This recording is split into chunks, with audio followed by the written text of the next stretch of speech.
and my eyes are closed and my mouth is shut. James Dyson and Noah Mass have been writing music together for years. What started out as a fun pastime has turned into their life's passion.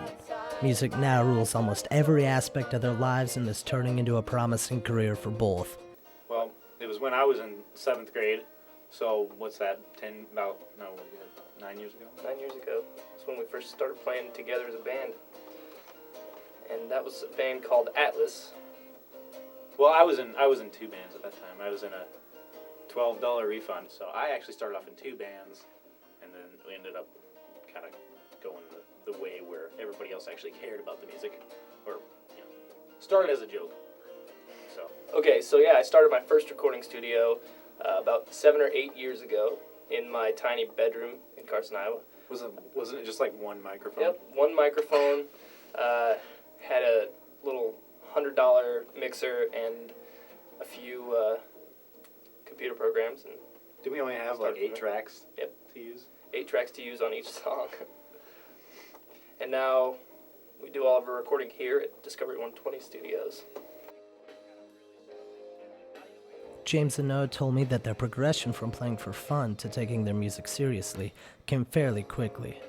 It's amazing how you can watch yourself become doing something as just for fun, and then it becomes, more serious and more serious, but you also get, it kind of flip-flops. It becomes more of a business, it becomes more of a responsibility, but it's more enjoyable the better you become. So it's just like sports or anything else, that you start when you're young because it's fun, and you just get to run around. So that's what it's like. We're just running around with instruments. Yeah, I started recording other bands seriously probably 3 to 4 years ago, just about when I was getting out of high school. And people heard some of my demos and stuff that I'd done on my own, and I said, yeah, just come on in and I'll do a demo for you, dirt cheap. And even this studio foam you see in here, that's payment for somebody that didn't have any money that wanted to do a demo with me, and that was fine with me because this stuff's expensive. Yeah. So it was a nice addition, and it's still here, so it was well worth it. Yeah, it's being used over and over.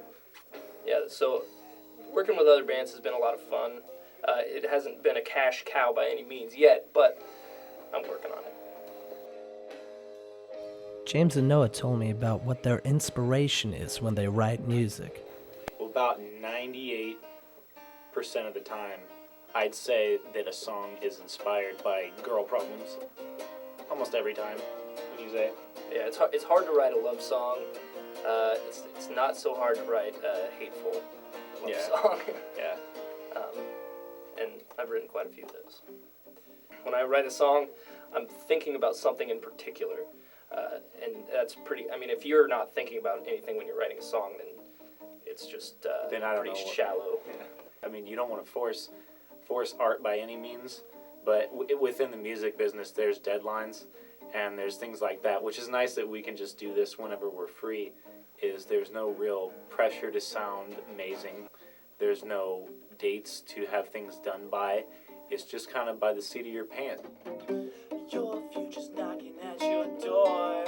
It's knocking harder than it had before.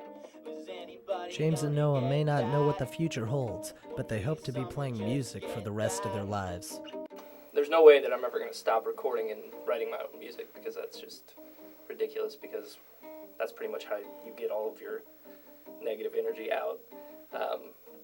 But I would like to pursue a career in production. No, and it's strange that certain things will open up doors for other things too, so you don't really know. So I guess within this, it's probably just like any other career. You start wherever you can, and you end up wherever you can. What I think is, if I'm ever at the point where I can do what I want to do within my artistic realm and live off of it, survive. I don't care. That the standard of living is not important. Just survive off of it. I would be absolutely satisfied.